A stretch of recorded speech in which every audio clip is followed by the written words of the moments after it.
Hello, I'm Lord Ethan, an Overwatch collegiate varsity coach of 6 years, and tonight we are going to be looking at some, I believe this is Platinum Emre gameplay. This is one of the latest characters to have released to the game. This is one of my personal favorite heroes. He's rapidly ascended as far as my favorite characters go.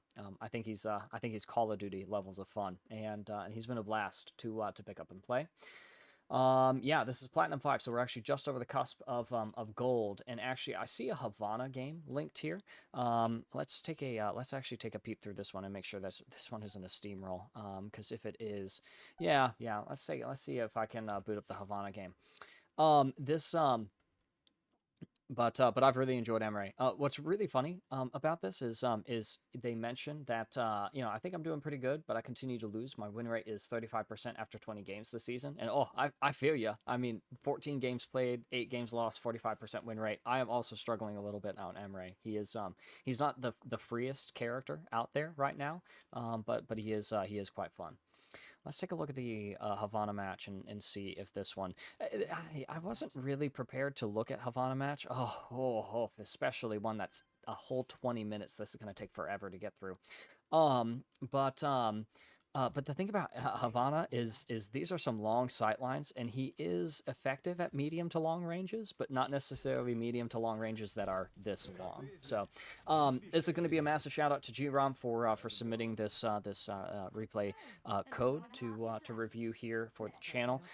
In fact, actually, GRom, shout out to you. You sought me out. Actually, you saw me ping on a post that I was happy to look at some Emery gameplay, and my two of my big values is acknowledgement and recognition. So the fact that you recognized an Emre enthusiast who could give some tips, I appreciate it.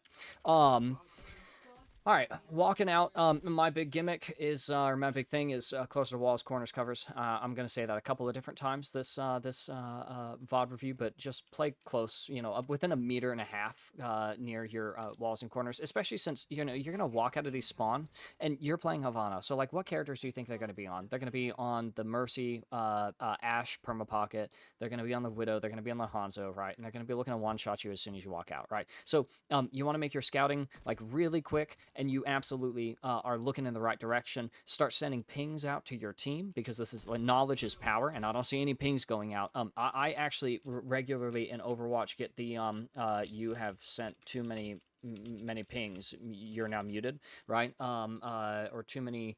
I can't even remember, too many messages or something like that. Because I ping every fucking target I shoot at. Ooh, sorry. I'm gonna watch my profanities. It's late. It's been a long day, and I don't have a filter. Anyways, you should be pressing the ping key for everyone that you shoot. That way your team knows who you're looking at, and again, knowledge is power. If you and your team know where people are, then that's advantageous. Be careful about playing on the objective as like a DPS hit scan kind of unit. I would actually kind of feel really comfy in here, just kind of poking and peeking, especially since you don't have a movement penalty or reduction on the aim down sights. Not to mention the fact that cart usually ends up just being a little bit of an obstruction to your sight lines, right? And not only that, I'm going to mention as well that we're pretty close to the rest of our team. I generally don't like people stacking right on top of each other to receive all the same damage, right? This is really perfect, right? Aren't we playing into the way that Onron wants us to play by being all grouped up so that they can go for a big shift here? So be really careful about that, and you can play your effective ranges. Not to mention, if you're taking damage at the same time, if you're taking the same damage that all the rest of your team is taking, that doesn't work really well for your Mercy, right? Because she's single target healing, right? So I've already hinted a little bit at it with some of these rules, but I talked about playing into the Onron, right? Playing with the Mercy. We play the game according to 3 core rule sets, right? Those are going to be different from scenario to scenario, or rather, it's going to be different from rule set to rule set, right? So the 3 are your hero, who am I playing, right? And how do they want to play, right? So Soldier wants to shoot, Mercy wants to heal, Ball wants to roll. The matchup, who am I playing against, right? Ryan has a shield that my Bastion wants to take down. Ramatra has his arms that he wants to throw up every 8 seconds and walk towards me as Brigitte. And And then Winston wants to leap onto the high ground against me as Widowmaker, right? And then we have the rules of our composition, which is what I'm referring to here. You have a Mercy, single target healing. If you take the same damage instances that the rest of your team is taking, that is a huge load on your Mercy, right? So this is even why I think it's even a little more important to like be off-angled, be somewhere in cover where you're not taking damage, where you still can take advantage of sight lines, and also where you're playing, where you're able to play in your effective ranges, but also move to your effective ranges. Isn't this a scary walk up this path? Is this a less scary walk to a range that you are not only more comfortable with, right, but also more effective at, right? Those are things to consider. Oh, yeah, and you end up stuck on a wall. Okay, perfect. I'm glad that we end up in the right position anyways. Although no, don't drift back outwards. Not back into the core of your team. There's two core principles to Overwatch. It boils down to two core principles, and that is timing and map control. And you could be fiending for the map control that a health pack gives you, right? There's a whole plethora of reasons. I go into it in my other videos. Feel free to reference those. But health packs are map control is one of the rules. So you could be trying to establish yourself on an off angle, jump someone, have a reason to pull out your pistol, and even have some better angles for nade tosses. A nade toss up here to force out the Ana, a nade toss on the ground to jump scare the Genji, right? But I think that for one, outside of the fact that I want to see when you've been casting your nades. So there's one. There's two. Yeah, I don't really care for those nade casts, by the way. You want to use nade casts for damage, to build ult, to I sometimes throw my nade to like scout, right? I hear someone like walking around, and so I throw a nade where I think that they might be to get a little hit marker or confirmation. And that's helpful for building my scouting profile. What knowledge do I have heading into the next phase of the fight? And honestly, nade cast is actually his grenade is actually pretty good against Domino. You can see the shield is already like shredded in several panels. So it's easy to find reasons that those aren't the worst nades that you can throw, but like you really want to be throwing those for damage, because Emre's TTK is like really high compared to the rest of the hit scan. I mean, Soldier fries him, Cassidy two shots him, Ashe does the same thing, Widow one shots him, Sojourn builds rail off a tank and then basically one shots him, right? So so he really needs his nades. He really needs his nades. You're back to playing ineffective ranges, right? You can't do enough damage to this Ana. You are in the core of your team. You're just shooting into a barrier. Go find an angle, right? I don't necessarily think that this is your spot, because there's too many obstructions, right? But it might be a little bit safer than, say, pushing all the way out here with the Genji. What's interesting is that here's a health pack and here's a health pack, right? So aren't these two good reasons, or at least one good reason on each angle, to be, I don't know, playing these positions? What, do you think Aaron Keller put these health packs on the map for no reason when he was the Overwatch, when he was the director of the map design team in Overwatch 1, right? No, he put those there for people to use. And part of the reason that you would want to be using these is if you're taking an off angle from your team, not only so that you can get meaningful damage, which you're not going to get from shooting a shield, right? You actually do have a nice angle onto not only one of the threats that your team is being responsive to, but one of the supports, right, of their composition, right? Who you do want an angle on. If you can force this Brig to back up, what do you think the Domino is going to do? And if the Domino backs up, right, what do you think your team is going to be able to do with the objective? So take an angle, go do something, right? It could be on the left, it could be on the right, you could be fighting the Onron, you could be shooting the Brig, you can be fighting the Genji, but like, do you really think that a nade that ends up over here and poke damage onto an Ana that is already impossible to hit at this range, and honestly impossible to deal any significant any significant instance of damage onto that high ground? No. You can't even poke that Ana out, right? But now you are in the back of your formation. Our formation is almost a straight line, which I have a huge problem with. I go into that in some of my other videos. And then on top of that, you're at like Widow range, right? So if you're going to end up here, if you're going to play here, and you should know if you're going to end up here, because you always want to be thinking about 8 seconds from now, where do I want to be? 8 to 12 seconds. Maybe, depending on the scenario. So if you are going to end up here, shouldn't you just be rolling out a Hanzo or Widow?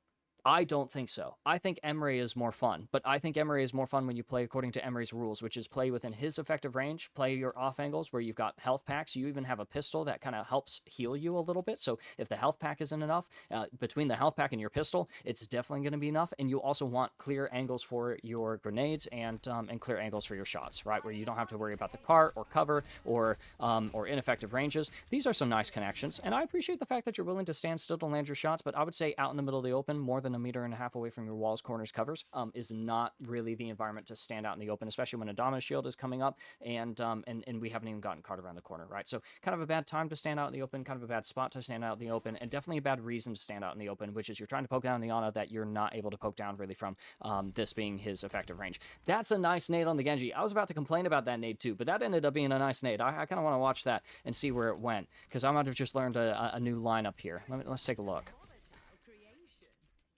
Did that go in? Oh, yeah, there we go. No, it just, like, bounced right... Oh, that's interesting. Okay, yeah. The nades are fun. The nades are fun to mess around with. And honestly, if you want to be good as Emre, oh my god, then you should be running around in custom maps, in custom games. Just boot up a custom game just by yourself and just give yourself infinite, infinite cooldowns, and just start chucking nades and figuring out what the lineups look like. Very nice. I like that you got a hit marker on the nade. It was a little bit high, though. And I've seen this from a couple of other Emre players. And hopefully I don't see this from you. It's a little early to tell. But, like, a lot of your nades might be a little too samey for me. That is, you're casting them all with your crosshair at head height instead of looking to lob them off of walls. They explode, they detonate after bouncing once, right? So this is honestly really good. You could throw a nade up to here and have it bounce off the ceiling onto the Domina head over the shield, right? That is something that I've actually done in my games, right? If you really want to poke out the Ana, what are you doing poking her from Widow ranges as Emre when you could just throw a nade up there and it won't detonate until it bounces against this wall and lands at her feet, right? And what is she going to do about it? She's going to bionade herself. Now your team doesn't have to worry about bionade. Isn't that nice? Nice poke on the Genji. Very nice. Yeah, that's fine. I throw a nade there to make sure that I confirm that kill. It's interesting that I throw a nade at Genji to confirm the kill that you probably didn't need to, but then we throw a nade at the Ana that we're absolutely not going to get, with nade coming back in 5 seconds, which we definitely will need to get up. Oh, by the way, okay, perfect. I'm glad you whipped out the pistol, but don't follow your team. Pinch, right? Jump up here on top of the cart with the mobility that the vertical mobility that your pistol provides, and then jump back up here, right? That's it. Make the game easy on yourself, right? Because now you're having to chase an Ana at the same angle as your Domina, right? I'm not going to go into the science of why we shouldn't be playing in the same position as our teammates and moving through the same spots as our teammates and standing still on top of the objective, on top of the... I mean, holy smokes. Holy smokes, I might actually explain it because this is making me mad. But like pinch, off angling is important. Angles are important. I mean, isn't it just better if the Ana ends up walking into you, right? Than you and your Domina both chasing Ana away from the objective, which is like how you win the game, while you've got 3 people who are basically like standing still on top of the objective and being out in the middle of the open, right? Oh, isn't that something they need you for? So pinch the Ana, don't chase, right? Get creative, whip out the Glock, use it to jump, and then jump, right? I mean, that's what it does. So I've mentioned this in a couple of my other VOD reviews. Whenever you're playing a character, and if the character has a part of their kit, oh my goodness, this Ana has broken you guys' ankles. That's crazy. Okay, good. You don't have to aim down sights at this range, but fair enough, if that helps you to secure the kill. When you have a character that has abilities in their kit, like, you should use all of the abilities in their kit, right? So if Kiri can wall climb, you should be wall climbing. If Domino places a shield, you should be placing a shield. If she has a stun, you should be going for stuns, right? And same kind of deal, if you have this pistol that not only does damage, but also heals, and also has other perks when you pick the right, when you pick the pistol perks, and then also gives you vertical mobility, right? You should be using that vertical mobility. You should be using the speed boost. You should be using the damage. You should be using the healing, right? You want to try and use as much of all of these abilities that that they give you, as opposed to just blindly following your tank with the pistol whipped out because it gives you a little bit of a speed boost, right? Closer walls, corners, covers. You know why you're easy for these people to hit is because you are just wandering out in the middle of the open. Find a wall. The Onron is gonna have to use all of her abilities to get you if you just take cover, right? So don't play out in the open. Find a wall. I like that you look away from this too. This is the kind of stuff that this is the kind of intuitive stuff that actually starts I've been looking at some like at some silver gold gameplay for the last couple of days, and it's really interesting how I do have to make sure that I've said, hey, turn around, right, and turn around and walk away if you're not going to win that duel and you need to live, right, because you always move faster in the direction that you're facing, right, but it's funny that as you climb up the ladders, you get a little bit of this intuition, but it's not kicking in soon enough, right? You have to be around walls, corners, and covers. If you're not around a wall, corner, or cover, you have to get there. So your window to turn around was like 1 or 2 seconds ago. And if you're not going to go to these walls and corners and covers, which are closer, by the way, that's part of the intuition that separates like the platinum from the diamond players, right? Or the low platinum from the high platinum players, right? So we're rotting here in Plat 5, and not for long, because you're going to understand that not only do you have to play 1.5 meters away from your nearest walls, corners, and covers at all times, at almost all times. Let's just make it easy and say at all times, right? If you're not near one, walk away, right? You have the right idea here. You even get some movement strafing in to make the shots easy to land, right? And you're still almost 1.5 meters away from your nearest wall, by the way. You're still like wandering like out in the open. How far do you go? Oh my god. Is this really safer? I mean, okay, in the context of this scenario, like absolutely, it's totally safe, right? But I hope that you understand, like you really haven't moved anywhere. If they chase you all the way, they literally only need to get to here to see you, right? As opposed to if you're right here, they have to walk around this corner to see you, right? So again, this is really funny getting to kind of watch in real time some of the intuitions that that kind of separate some of the divisions, some of the skill divisions and some of the rank divisions that exist between players. We really aren't all that different. Holy smokes! And anyone who knows me or who has seen my coaching knows that I hold the absolute lowest regard for low GM players out of all of the ranks. I think low GM players are really the ones who deserve their rank the least, and who deserve to lose the most, right? It's not even the bronze and silvers, right? You guys, bronze, silver, all the way up to platinum. Oh, those players are tenacious. You never actually know what they're going to do next. And there's an unrestricted, uninhibited creativity that you can get from some of these players. And, I would really see you leaning into some of this creativity. And I think that this what maybe the Onron has over you guys right now is they're really getting creative. They're getting active. They're using all of their abilities, and they're playing also according to some of their rules. But once you start creeping up the ranks, you really do start to get the rule followers like myself, the ones who stick to their principles, which can be for better or worse. You get the ones who try to min max, and the ones who are a little hard set in their ways, too stubborn to listen to others, which is definitely my case, right? Yeah, but no matter what, you want to these good ideas that you have, you really want to follow up on them as soon as possible. And honestly, if you just stick to the core principles of Overwatch a little bit, right? FPS fundamentals, close to walls, corners, and covers. Don't stand too long in choke positions, right? Don't wander out in the open. Then the Overwatch principles, which are timing and map control, playing according to the rule sets. Then you're gonna look really good heading into your next couple of comp games. Also, playing your ranges is really important. That's really unfortunate that you get blocked by the tree, but like mechanics is two main components, if you ask me. Now I'm not an aim coach, but it's aim and movement, right? So if you're not moving in a way that makes these shots easy to land, like the shot isn't going to be easy to land, right? And I think that you're like drifting upwards and listing left, right? When really you really it's just easy to just rip the ult and then turn and fire, right? Or it's really easy to just if you're even just closer to your cover, you don't even have to worry about the tree blocking your thing. So I think that it's kind of deserved for the tree to block this. This is a nice time to ult, by the way. I like the fact that, well, hold on. How long have we had it? Because I'm a big believer in if you have it, use it. Okay. I think this is the earliest opportunity to use your ult.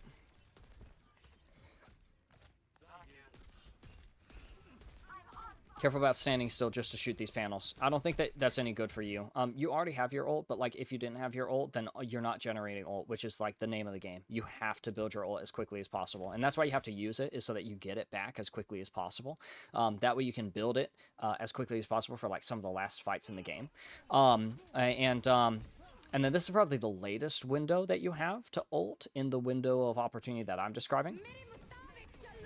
So then you dodge that ult, which, by the way, you wouldn't have been able to use your ult if she actually hit that, right? So technically this window that you take for your ult shouldn't even be afforded to you. You should have ulted in the window that I described just now.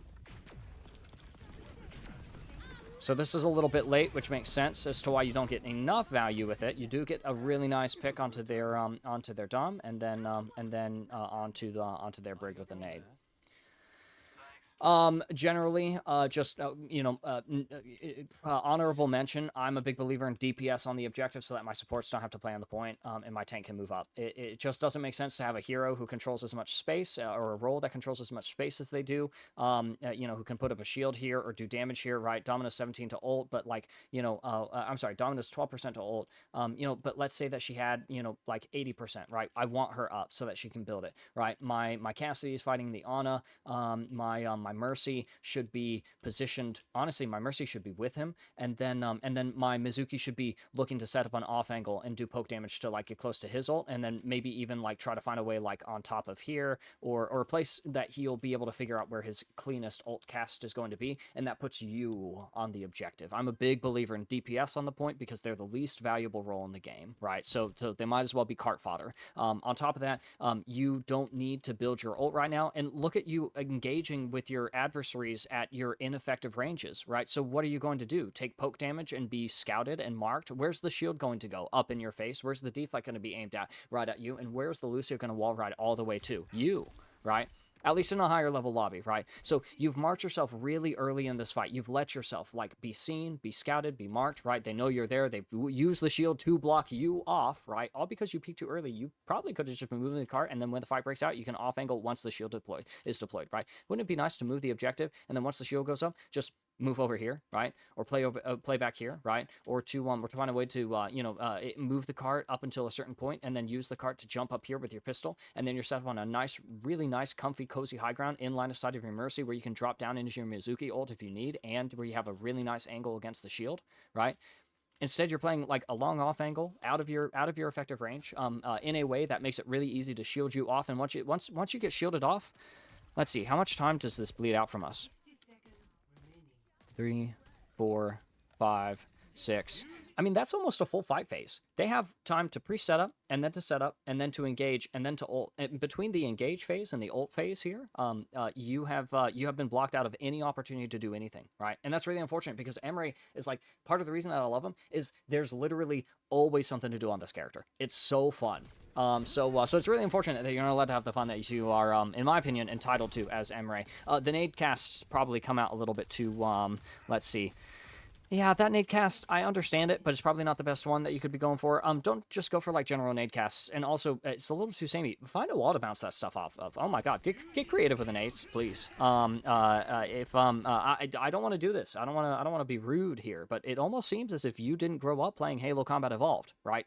Toss the nades, bounce them. I'm sorry, by the way. That's rude of me. I know anyone with a with a loving childhood grew up with Halo Combat Evolved. That shit was peak. It was so good. Or Halo 3, whatever. Halo Reach was okay, but Halo Reach kind of killed esports in the West for a little bit, if you ask me.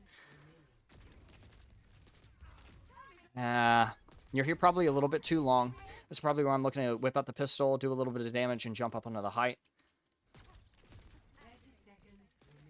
It's not the best possible nade that you could cast. It looks like you're throwing the nade into like a general area rather than to like secure a pick or secure damage that will lead to a pick. So damage ramps up very quickly in Overwatch from insignificant instances to significant to lethal instances of damage, right? The damage you don't have to worry about, the damage that forces you to take cover or find a health pack or find your support, and the damage that kills you, right? And so with Emre, really the way that you want to be thinking about his nades, if you're not using it to jump to the high ground, because that nade bounce is actually kind of crazy, and if you're not using it to scout, like I said, which you don't want to do that, by the way, very often. You just want to do that when it's appropriate. It's just one of the utilities that you get. Like, you've got an ability that like can go around walls and give you a hit marker or not give you a hit marker, and that's knowledge, all right? That's information, and with information, you have agency. And options, or options maybe is the correct way to turn of expression. In any case, what you want to be looking for here is to use the nades to establish damage or to deal damage instances that will ramp up quickly, right, into the rest of the damage that you need to deal to make it lethal, right?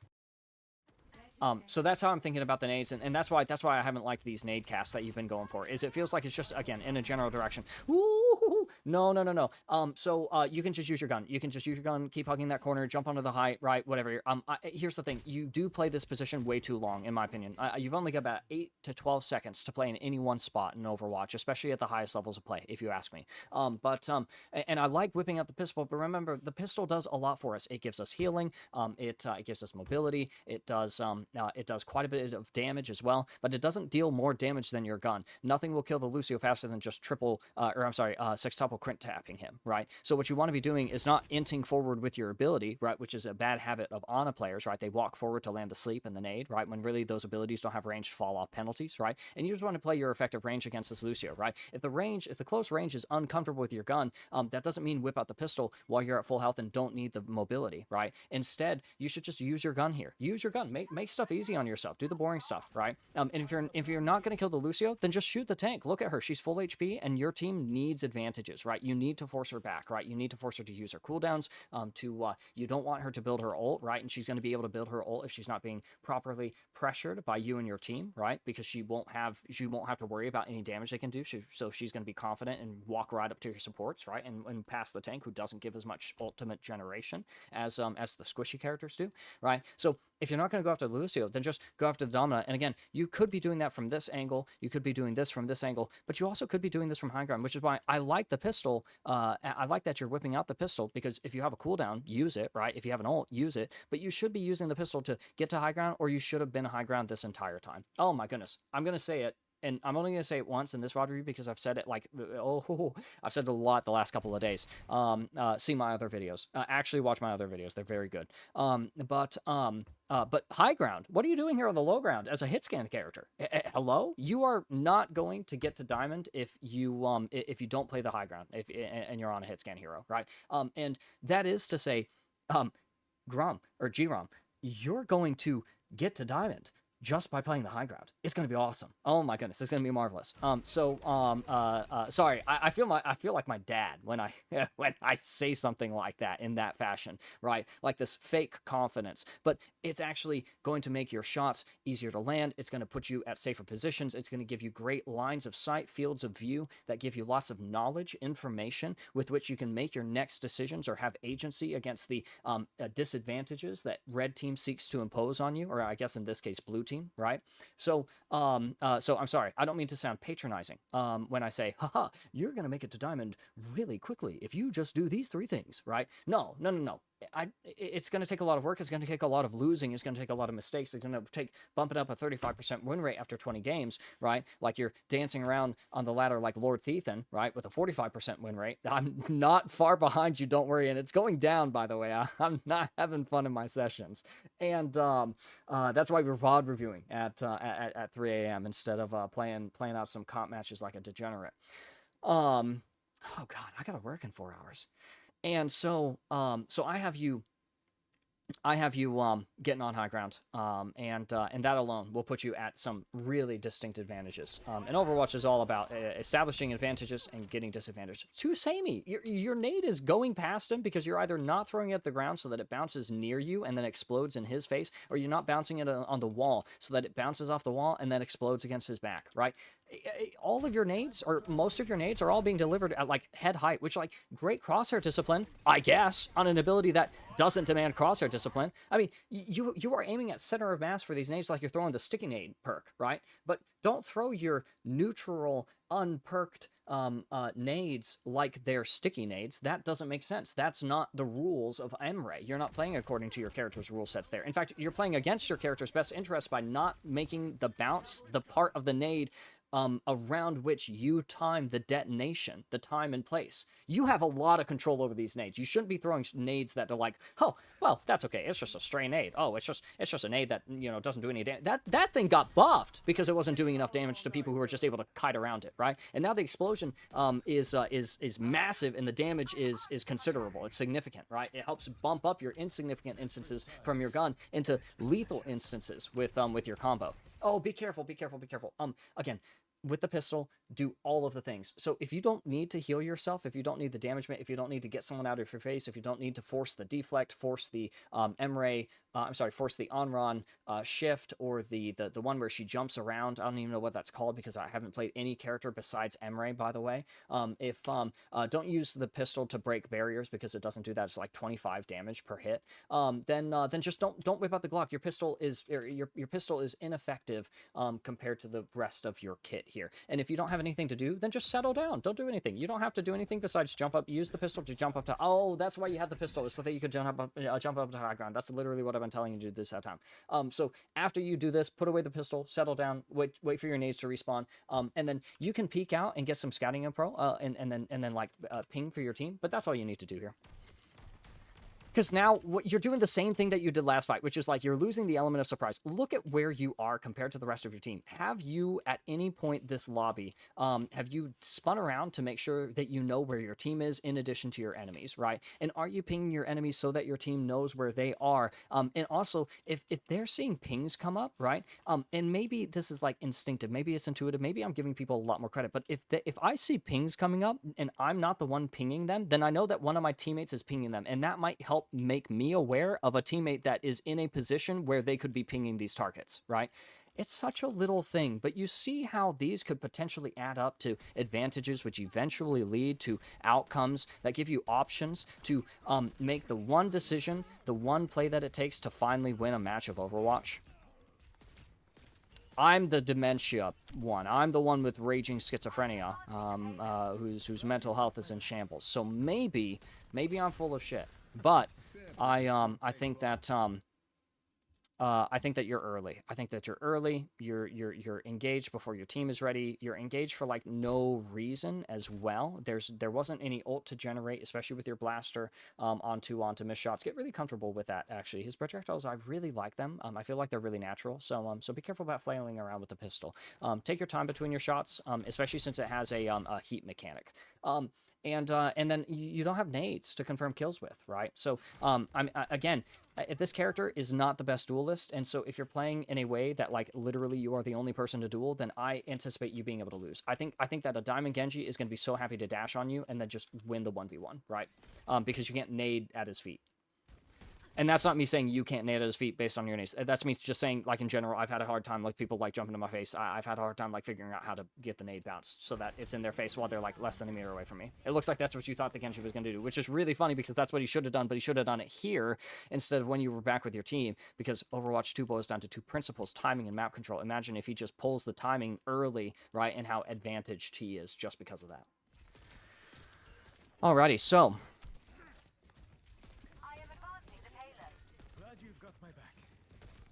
I'm going to try and hasten through the rest of this. I've already said really my big major pieces, which is usually use all of your abilities. That's a nice nade.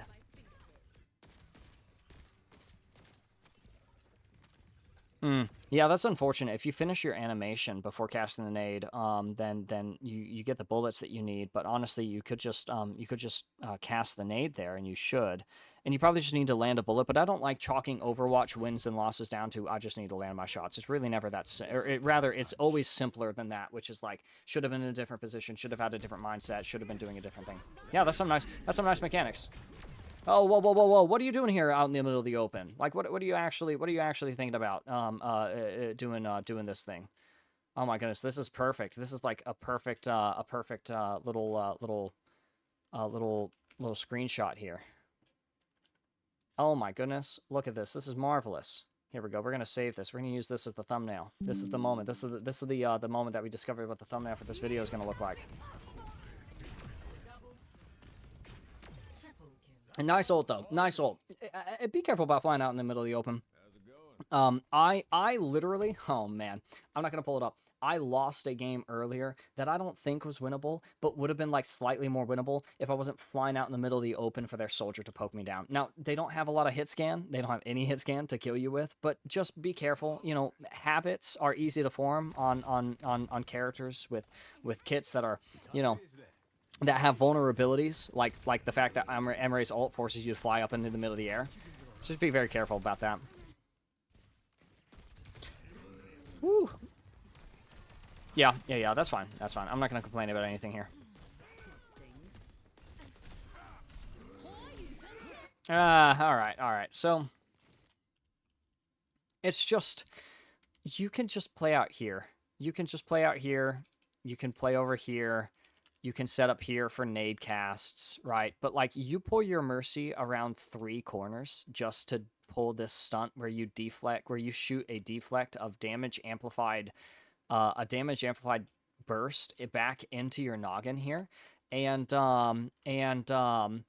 and I just don't think that that's conducive. Like, do you really think that the fight will be won if you get a pick onto someone here? No, they have to touch. So even if you kill the Lucio, who has beat, even if you kill the Genji, who's about to nanoblade, even if you kill the Domina, who has her barrier, but nothing else, right? I just don't necessarily know that, like, this isn't the position from which you win the fight. This is the position in which, over the course of, like, several fight phases, you have the most options as the fight goes on. Not to mention the fact that you would be able to still see the Genji, you'd still see the Frog, you'd still see the Ana, right? So, like, you're doing too much here. Chill out. Chill out. And then you get forced off of this angle, which this is really funny. You get forced off of this angle, which you absolutely deserve to, because there's really not a reason to be playing here. And if you want to deliberate on the reason for you being here, because I know that you're not doing this for, like, I know that your brain isn't empty while you're up here, right? You're definitely feeling the greed, or you definitely have the tendrils, the shadowy tendrils of what is it, Emperor Palpatine? Do it, right?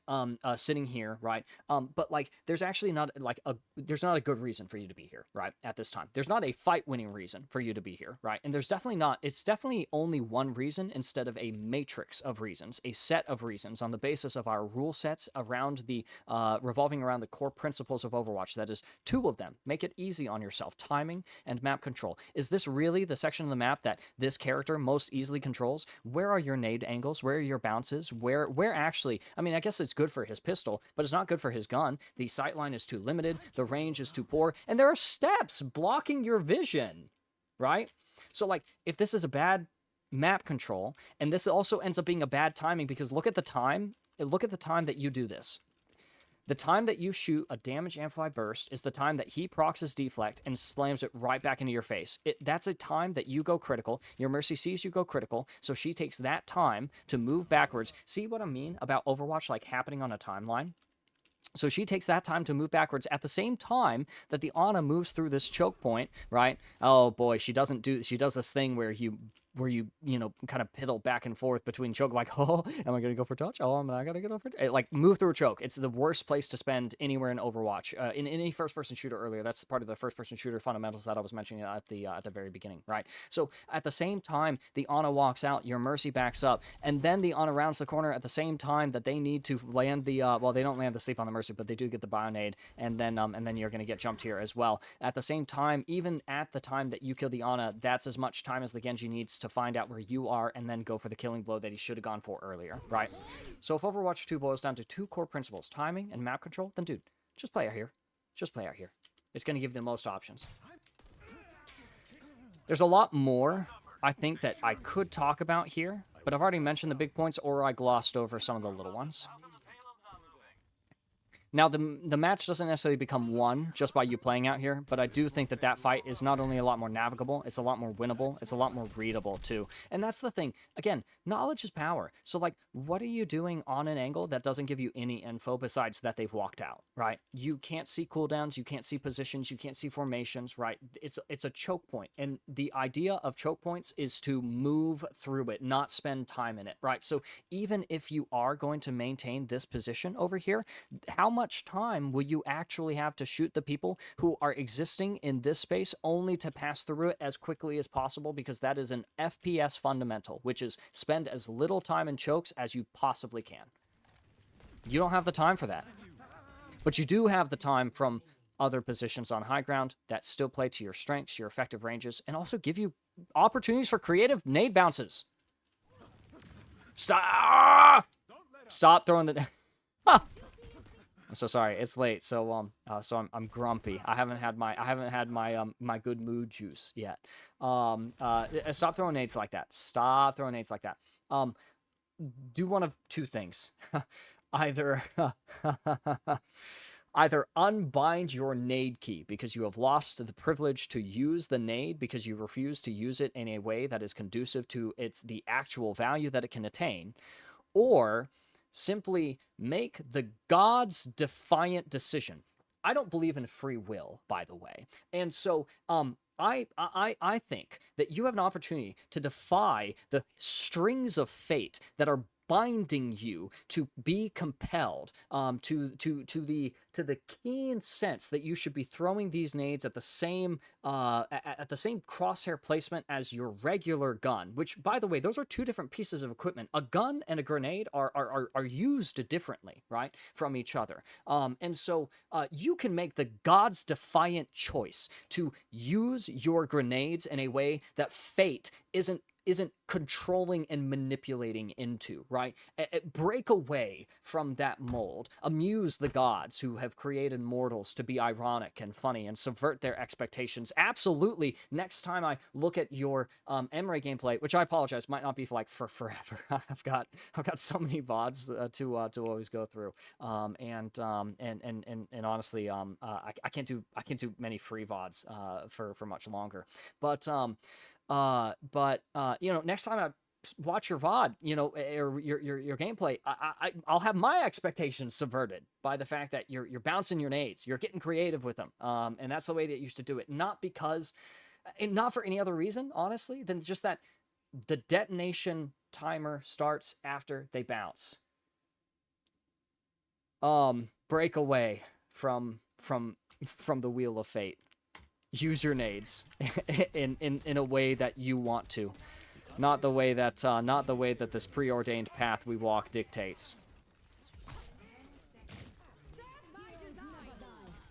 All right. Sorry, I like to get theatrical, and I am more existentially challenged than most people.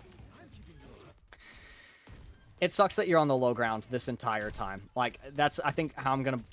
I think that's what I'll chalk it up to. It sucks that you're on the low ground this entire time. Not only with a pistol that helps you take high ground, but like you're also, I mean, these stairs are a little far away, but like you're right next to these stairs, right? So like it's tough that you're on low ground. That reduces your options. It makes you worry for the Genji. You could actually nade jump up to the high ground. It's a little bit technical, but like it's not that technical.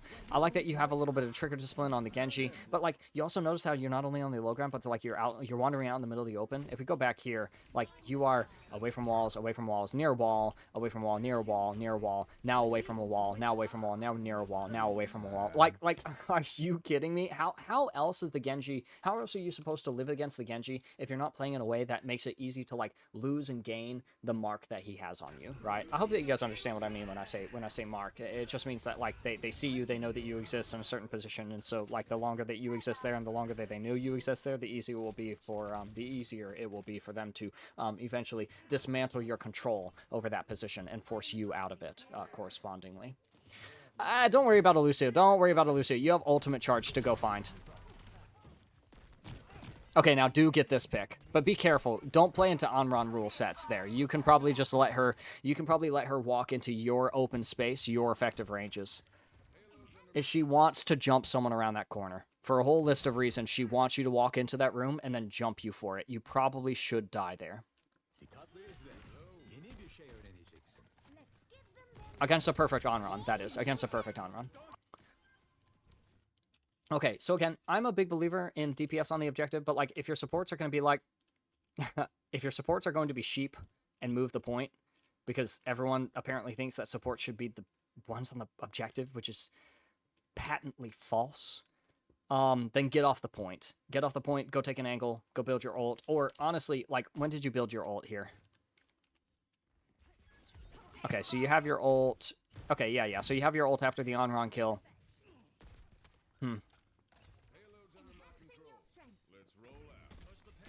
So this is probably the earliest opportunity to go for your ult here. And you should definitely be going forward upon seeing the Ana, like the moment you see that Ana. And then as soon as you mark someone on this high ground, that's probably the latest opportunity in this window to go for the ult. Pull out the pistol to get the mobility, possibly do healing. Go for the ult. Okay, all right. You're pulling this probably really early in the next window of opportunity you have to ult. But hey, if you have it, use it. And I like ulting earlier, so that's good. It sucks that you gave up on that Lucio. You actually only needed like 1 or 2 more direct primary fires, and you're already flying out in the middle of the open. So like, I understand that that's disappointing that you missed that. Which, by the way, don't veer to the left there. Just smack the wall with the AOE burst damage. That's a right click, right? So you should be thinking, alt. Right click AOE, hit the wall, hit the ground, hit the tank, right? And then precise burst, and then AOE burst, precise, AOE, precise, right? And then you just give up on them, dude. Just hit them once or twice more. Your mechanics aren't bad. Your mechanics are not going to be what's holding you back here, and not until you reach like the mid masters, right? Which will probably be soon. So don't give up on the Lucio. Although I'm really glad that you get the Ana here. Nice, marvelous. Yeah, 3 nades. 3 nades, that way you don't have to spend as much time with your gun there. Ooh, you saw him. Don't drop, though. Yeah, don't drop for that. You were on height. It's better on height. And now look at you on low ground. Staring at a Dom shield. Look at your Cassidy. Getting slept. That should be you getting slept there. I'm kidding. Jump up there. Jump up on the Ana. Oh, you have to contest the cart. Well, wow. Unfortunate. You don't lose because you don't stay on the height, but like, dropping from the Genji here is a little bit silly. Do you actually think Emery's a better duelist than Genji? I'm here to tell you that he's not. So you don't have to drop it for the Genji. You have a team, right? And your team's going to be on the objective, and Genji's going to have to eventually play the fight, right? So whether he gets nanoed and beated and goes into your backline, right, like how you engage him here doesn't change the way that he's going to play, right? So you don't have to take it upon yourself. This is what I call an I can, I must, I will moment, which is like the, oh, I marched the Genji. Well, who else? Hold on, let me go do my anime protagonist voice. Guys, who else is going to contest this Genji but me? I have to take it upon myself.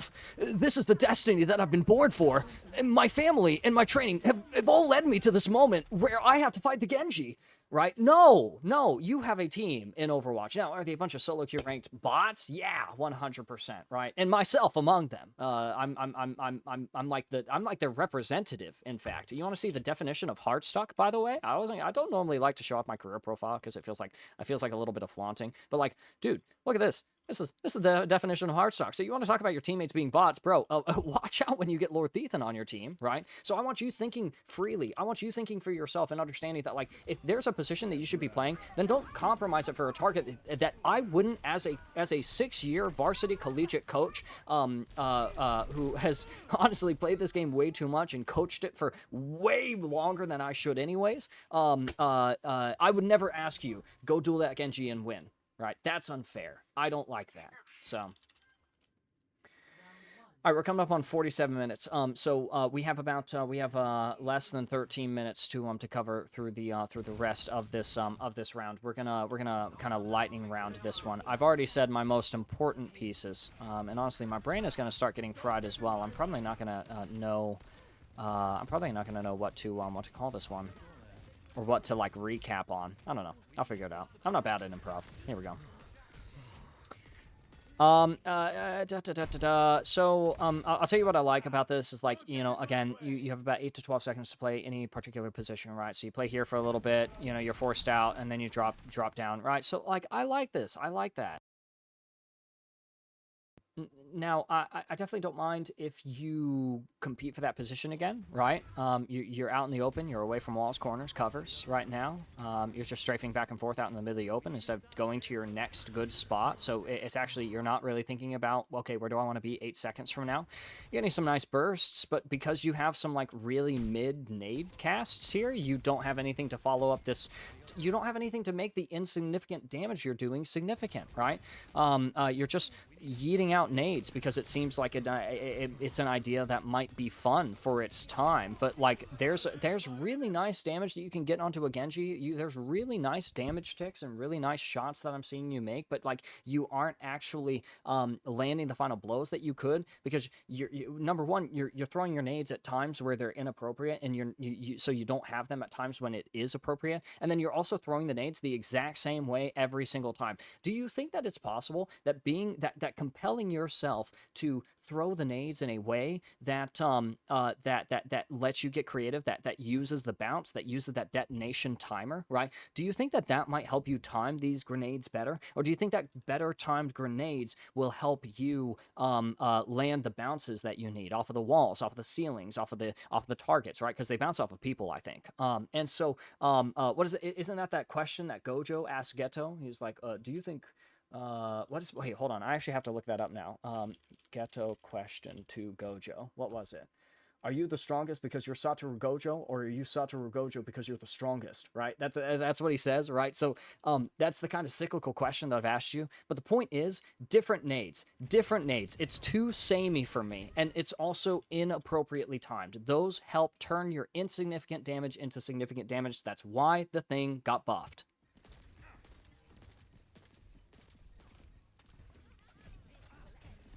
I must be in a foul mood today. I'm being particularly critical. Oh, I'm so sorry, GRom. But, and I say this about everyone, but that's because I truly mean it, because I'm a schmuck. But you know, I really do see something special about this Emre gameplay. The cool thing is that I don't see enough of myself in it, right? So I know that you're a little bit of an enter, because I do see a little bit of myself in this, right? But I don't see like the you know, too old to even be considered washed kind of style that is familiar with my, ooh, you almost ate that sleep dart and it would have been deserved. Stop throwing nades on top of like 0 damage. Get the ticks and then throw the nade, or use it to scout or whatever. That's just a bad nade. You know, so I'm not seeing enough of myself in the samurai, and that tells me that there's hope for you, right? That you actually could climb. You're not going to be hard stuck like myself, or at least you won't be hard stuck up until you reach the, you know, maybe low GM. I'm sorry, like mid GM, low champ point, right? And so and so that's why I'm particularly critical. There's a lot for you to improve very quickly if you are looking to rank up. Partially because everyone is going to be improving on these things, and you want to be ahead of the curve, right? But an easy way to be ahead of the curve on the constant balance changes and hero reworks and new maps and modes and power-ups and perks, right, is to just be on top of our fundamentals, right? The rule sets, the timing, the map control, right? My spacing, my timing of my abilities, using my ult as soon as I get it so that I can build it again, right? Not standing out in the open, not spending too much time through chokes. I feel tired sometimes VOD reviewing because I feel like I am endlessly repeating myself. But the fact is that, like, when you're looking at mistakes in Overwatch, they have their basis in like the most core root principles of not just Overwatch, but like FPS hero shooters in general. You would be saying some of the same stuff for Valorant, as for Paladins, as for Battleborn, as well, those are two bad examples, actually. I rescind that. Wow, Esoteric just popped off. That's a Nanoblade win con. I'm not gonna break that fight down. You can probably play it differently. You can probably walk out height. You can probably play a different position. You can probably off angle. You can probably, you know, just nade spam until the sun goes down. But ultimately they're gonna win that fight. They have the Nanoblade, so it's a free win con.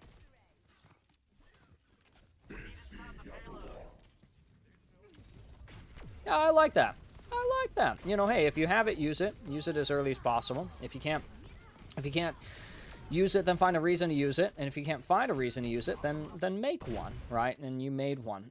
I think it's a little bit better to ult with scouting info, right? So know where the Genji is, know where the Ana is. So you find the Ana, you know where the Genji is. That nade is really late, by the way. That's a really late nade.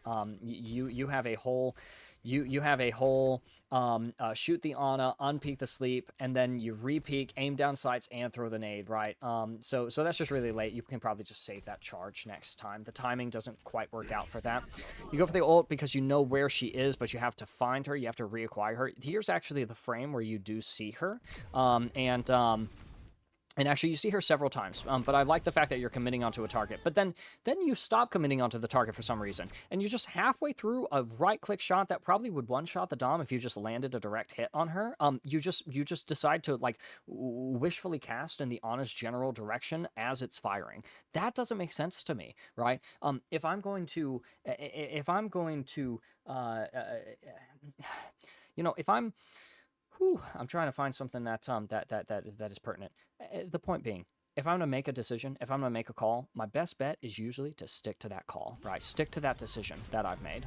So it is nice that you get led into damage instances with Lucio, but like now you've dropped into an Ana who probably has cooldown. She's already used sleep on you. Some amount of time has passed. In fact, enough time has passed that she's gotten the sleep dark cooldown back. So it's important to, the same way that we track ultimates, it's important to track cooldowns as well. So the Ana probably has her sleep. She's with her Lucio, which means she's gonna be harder to kill, which means he's gonna be harder to kill, right? Because the supports are just gonna sit there and heal each other. You might not have the breakpoints that you need. You would need to nade spam. You would need to you're half HP, which means they effectively have like double the advantages against you, depending on if the scenario is like even a little bit different here. There, you definitely have some advantages, but like, do you think that this might also be like an I can, I must, I will, like hero play, solo queue ranked, like anime protagonist moment? The Ana's so low down there. I have to fight her. I can really do this with help on my mercy. I'll body the anti-nade that is meant for like literally anyone else on my team. As Emre, I never want to get anti-naded, right? And definitely not when taking a head-on confrontation against an Ana on top of a Lucio on the low ground that she's already bunkered down after I've ulted, right? In your side of the scenario, your advantages have extinguished. You need to go find a position in which you can accrue new ones, right? A new set of advantages, a new matrix of reasons to make your next decision, right? And honestly, that's something that should be easy because you are always thinking about 8 seconds in advance. Where do I want to be from now, right? So, so that's why I like the pistol being whipped out here, but the thing about whipping out the pistol here is that sorry, I've lost my train of thought very, very briefly. The thing about whipping out the pistol here is that you should just be using it to get to high ground. Alrighty, let's see. We'll be getting ready to wrap this up here in just a moment. Oh my goodness, this one was meaty. I'm actually really glad that we looked at this. I'm really, really happy that we looked at this recording. All right, let's see if I can get back on track. I had to pause the recording for just a little, just a couple of minutes to catch up with a friend. God, could you imagine going to work at like 4:30 in the morning? Oh my goodness, I got a buddy who works at Starbucks, and I mean, I already have to show at work at like 6:30 on most days. But holy smokes, couldn't imagine 4:30. I mean, at that point, why even sleep? That's how I feel about the Emre, you know. Like at this point, why even play Emre if we're not playing on high ground, right? But you are actually on high ground here, which is marvelous, which is absolutely where you should be. I like pressuring out the tank. That's actually a nice nade that you would cast there. I like that you have another one. That's not a great nade, right? Like do at least peek, like wide swing here, peek the Junkrat, do your damage, and then nade him, right? See if the nade will help you confirm kills or like make your next damage instance significant. Whew, a little focused on the Dom. Look, part of the reason that he doesn't have movement speed penalties, part of the reason that like his range is really, really nice on the gun is because he can just zoom in and out whenever he wants, right? So don't tunnel in with your right click here, with your aim down sights, right? Just aim down sights for the bullets that you need, and just don't worry about aiming down sights. Just hit fire for the bullets that you don't, because you reduce your field of view when you do this, and that reduces, hey, guess what? Your information, your scouting profile, right? You don't even see the Junkrat until you are critical HP, and you should be dead actually. No, you had the right idea, right? And see how, like, see how doing the wrong thing in Overwatch kind of leads us to the next wrong thing? Instead of just following through with our good idea and getting on this high ground where you still have, like, plenty of cover and even ways to, like, further recede if you get into trouble, or even kite to, like, like, close to your supports or your tank or something, right? You just end up out here in the open, right? On the low ground, moving to the spot that you already got marked on, right? So if the Junkrat is still there, he knows how to dislodge you. If you eat a junk spam here, it's going to be really funny to me. Oh, no, you just get run on. That's okay. That's going to happen on any position, so.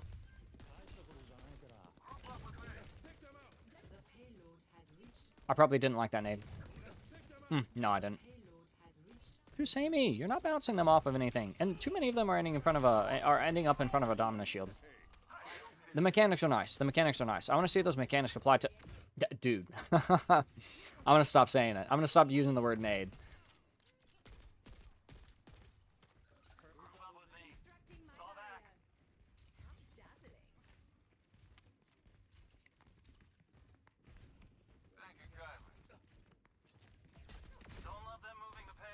I mean, I'm just gonna start saying like disgusting stuff instead of saying nade. I'm just gonna start saying like pickled herring or something like that, or like moist mothball, right? For some of these nade casts. Although I think that one's fine. Hold on, let me look.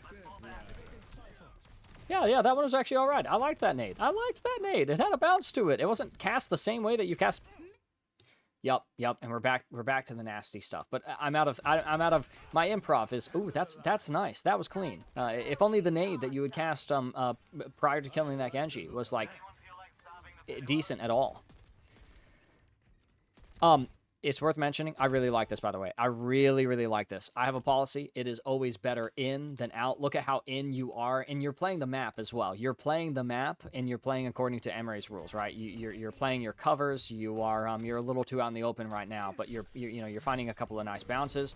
Okay, as soon as you start taking damage, just find cover, right? You're already in a good position. You don't have to peek out. You don't have to overdo it, right? Just exist over here, and that alone is enough to like terrify them. And you have already been using the rest of the map. You've already been using this spot over here to your advantage, so like just keep doing that. Oh my goodness, why change what is working so quickly, right?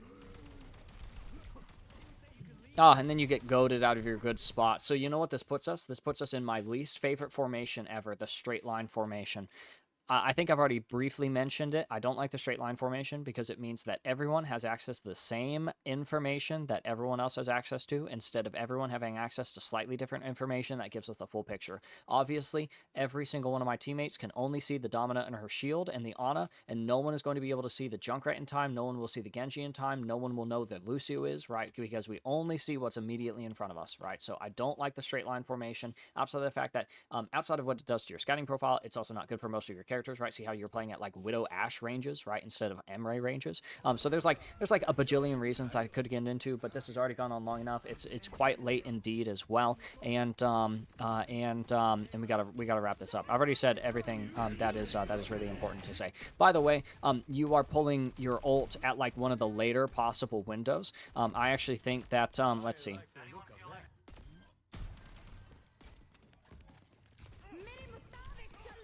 I think that this is the earliest opportunity you have to pull your ult here, which it would be kind of a toss if you did.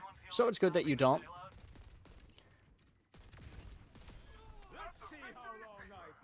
I would say that hugging this corner and then letting a couple of people walk out, waiting for them to get pinged by our allies, because we should all be pinging our targets, right? That would be a good opportunity to rip your ult. So never mind. I take it back. This is probably the earliest, or coming up here in a moment, in the scenario where you aren't ambiently taking damage for no reason against an Ana that you can't damage out in the open away from a corner that you could have been playing, right? Timing and map control. Interesting that you're trying to do poke damage that is insignificant at the same time that an Ana is able to poke you down from spawn in a part of the map from going from a part of the map that you can reasonably control to a part of the map that you cannot control, right? So I mean, cannot control, like, part of that is, like, regulating the damage that you're taking, right? You can moderate the damage that you take from enemies if you just unpeak. That's easy. Do the boring, easy stuff. This is probably the earliest window to ult.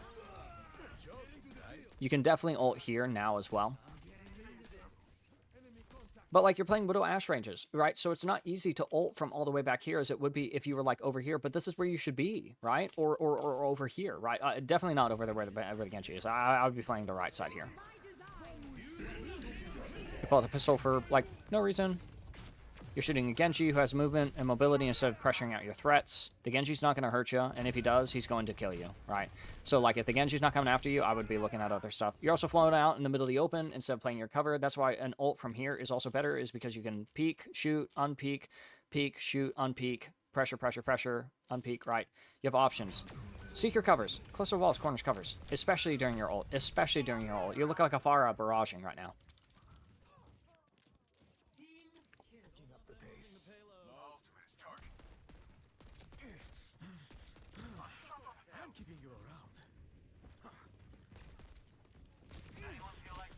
Nice. Excellent. Excellent pick. Excellent pick. Excellent off angle.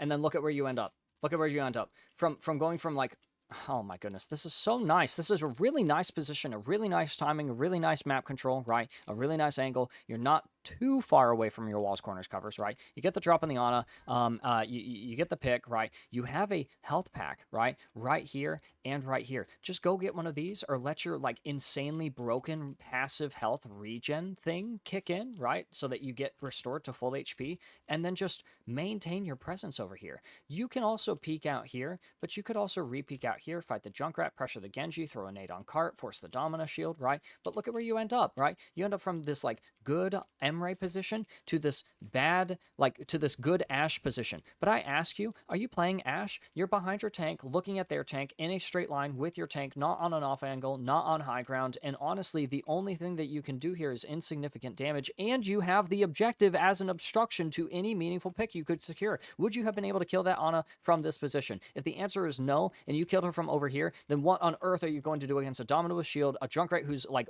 bouncing around, a Lucio who isn't even in your field of view, or a Genji that you could be challenging because you have not been afraid of this guy a single confrontation, a single duel? I don't even like Emre as a duelist, right? But you actually have been making him work. So what are you backing away from an angle that gives you advantages for and moving to a position that doesn't?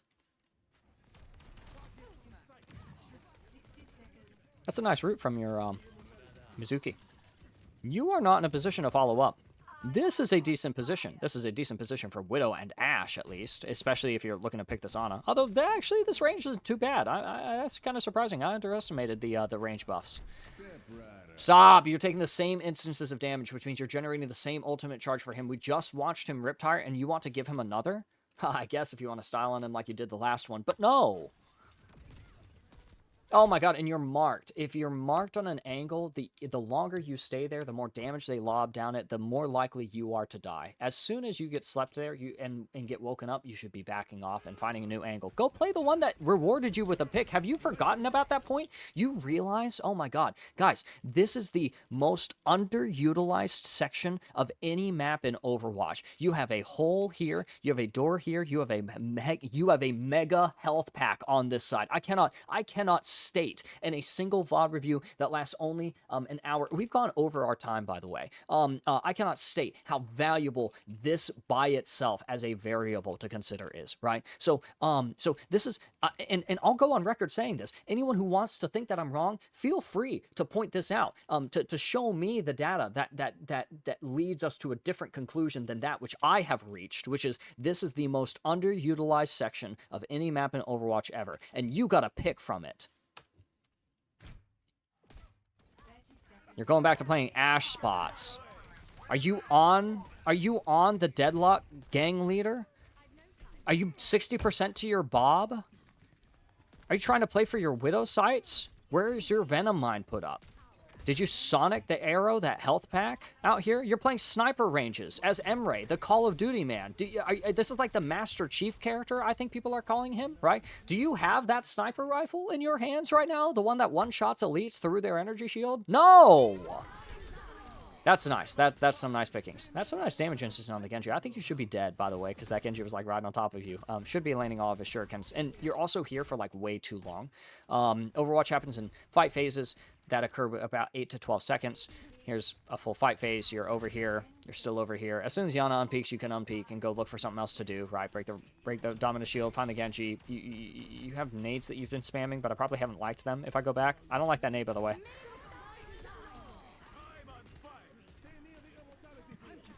Oh, you take advantage of the reload perk, right? You would kill the Junkrat, reload because or do the fast reload because it's like it's so fast. Instead, you do a full long time reload, and that's really tough.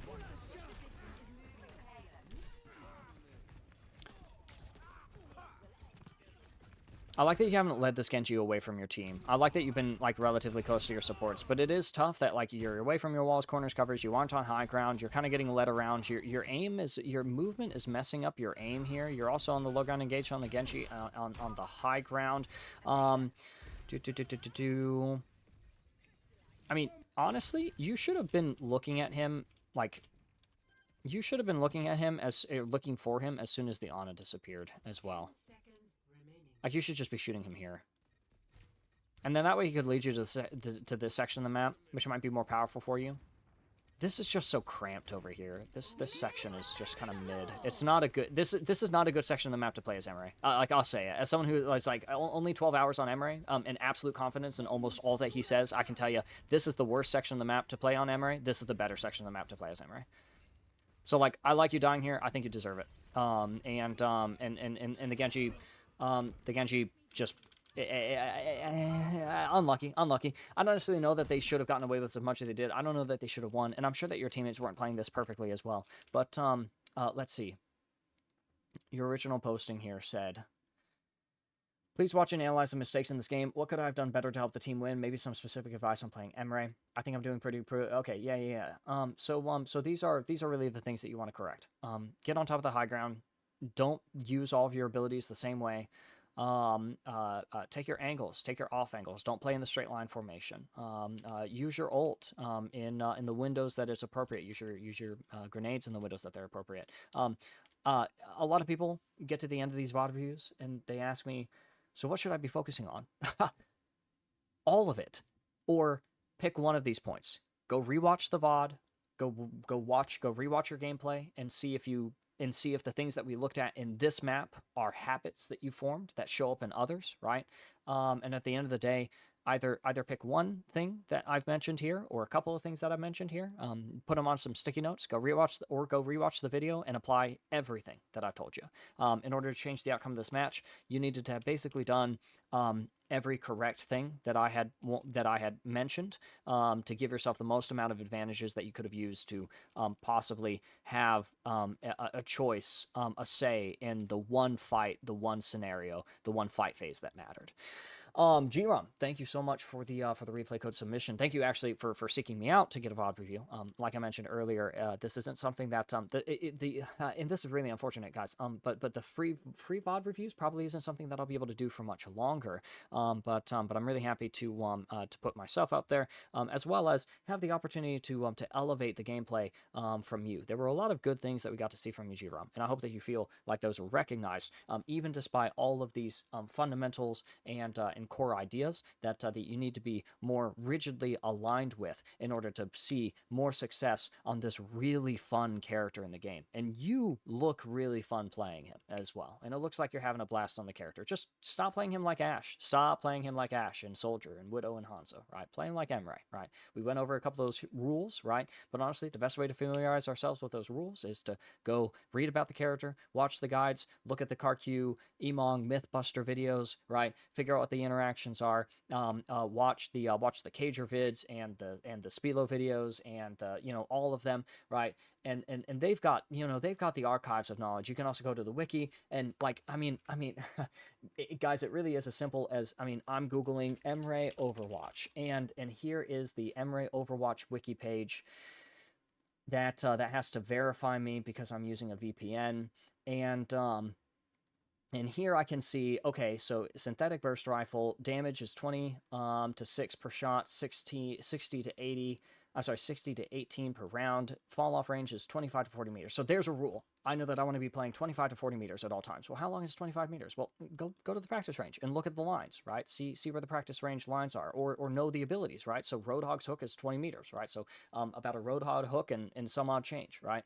Headshot has a 2 times damage multiplier, right? So there's a rule, right? I'm going to be landing headshots, but honestly, right, if I deal 60 to 18 to 60 damage per round, right, then honestly, I can just land my body shots, right? And that's plenty, right? Because I have a nade here. If I scroll down to see the nade, the cyber frag, right, then I can see it deals 55 to 110 damage area of effect, and I can see that the radius is 2 to 4 meters, right? I can even see the knockback speed. So what I'm saying is the information is out there, the knowledge is out there. You must be the one to seek it. And for seeking this review of your gameplay, I am very grateful. GRom, hopefully you found a couple of things to take away from this one. I appreciate you for pinging me out and seeing if I could help out with this one. It was an absolute blast to take a look at this gameplay. To all those who are watching, thank you so much for watching, for liking, commenting, engaging. Be sure to subscribe to the channel if you like the content here, and feel free to share this around with your friends. Really, the only way that I get to continue doing this is if I find a really good, strong kind of support system, and so anyone who's able to be part of the early formation of that kind of structure is going to be really significant in the long term. So I really appreciate all the kinds of early support that people can give, especially as I'm looking to pay that support forward and make sure that players who deserve it, players who are entitled to get the information that they need to rank up, which is one of my core values, right? Everyone should have the right to all kinds of knowledge, right? I think that that's a nice investment, right?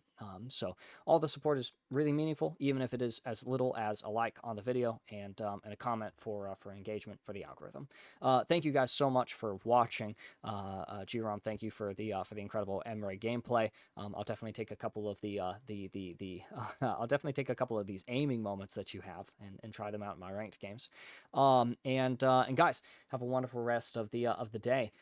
Be good to each other, be fair to yourselves, and I'll see you guys next time.